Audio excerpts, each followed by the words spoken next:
course, each and every Friday, our friends at Local Waste also give us an opportunity to, blow off a little steam, get something off our chest. It's a little something we like to call Trash Talk.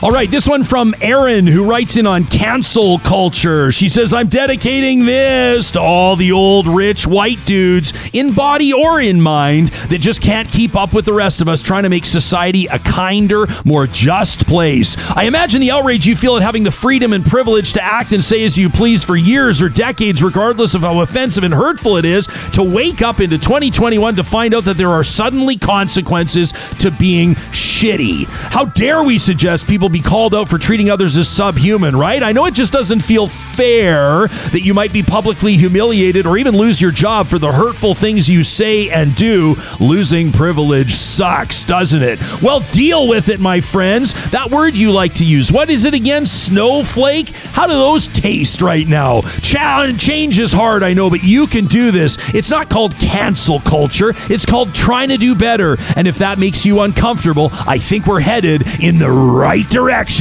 That from Aaron. What about this one from Heidi, who says, I don't normally write letters when I'm angry. I usually rant privately in my own home and smile sweetly when I leave. But this government's broken me. The past 2 years have changed that about me. I've never been so disheartened and truly angry at the complete disregard this government has for Albertans. Believe me, I don't have to convince too many people about the ways this disrespectful group of elected buffoons is embarrassing us. The Sky Palace incident is just another shining example of elitism, the lack of sense any of these people have. People are fleeing en masse. We are watching a brain drain. Enjoy the stampede and the rodeos and your Hawaiian vacations and your private church services and, of course, your palace in the sky. Enjoy it because your time in office is coming to an end.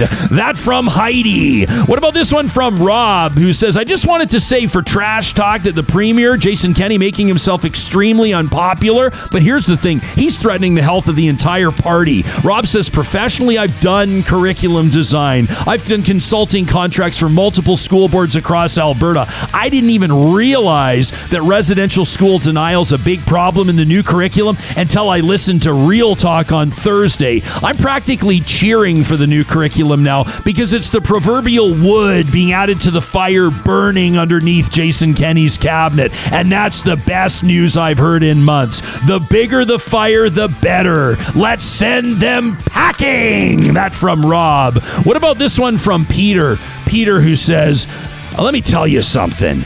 Us constituents, we deserve to know where our elected representatives stand. Have you noticed, this week's Trash Talk is just nothing but provincial politics? Are you kidding me? He says, my 18-month-old daughter's only hugged her grandparents a handful of times. She's far too young to remember by now, but she's been suffering a life of isolation. Meantime, these politicians sit inches apart and drink shitty whiskey. He says, figure out where you stand and let us know. You may think voters forget easily, but we don't let things go easily. Signed, a pissed off Peter. What about this one from Irene? Irene kept it short and sweet.